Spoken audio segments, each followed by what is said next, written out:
लोकसभा अध्यक्ष ओम बिरला आज मसूरी स्थित लाल बहादुर शास्त्री राष्ट्रीय प्रशासन अकादमी के 127वीं प्रशिक्षण के समापन कार्यक्रम पर मुख्य अतिथि के तौर पर पहुंचे।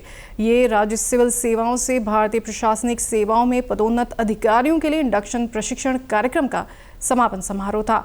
लाल बहादुर शास्त्री राष्ट्रीय प्रशासन अकादमी के डायरेक्टर तारिणी कांत ने लोकसभा अध्यक्ष का स्वागत किया। इस अवसर पर लोकसभा अध्यक्ष ने राष्ट्र के विकास में सिविल सेवा अधिकारियों की भूमिका विषय पर अपने विचार साझा किए।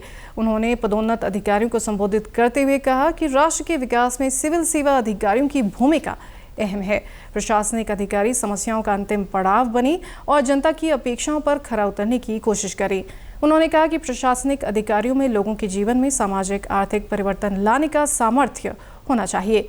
उन्होंने कहा कि हर व्यक्ति के जीवन में अध्ययन, शिक्षण और प्रशिक्षण लगातार चलता है।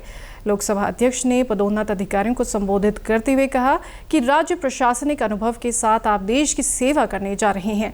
अकादमी में हासिल किया गया प्रशिक्षण लोगों के जीवन में परिवर्तन करने में अहम साबित होगा। उन्होंने कहा कि लोकतंत्र में 3 पिलर हैं, जिसमें कार्यपालिका की भूमिका अहम है।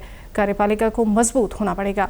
उन्होंने कहा कि पॉलिसी बनाने के बाद उसका क्रियान्वयन का कार्य अधिकारियों का होता है। उन्होंने पदोन्नत अधिकारियों को संबोधित करते हुए कहा कि वे कानून का पालन करवाएं और देश के अंतिम व्यक्ति के जीवन में बदलाव लाने का काम करें। उन्होंने कहा कि प्रशासनिक अधिकारी जनता में लोकप्रिय भी होता है और अलोकप्रिय भी होता है।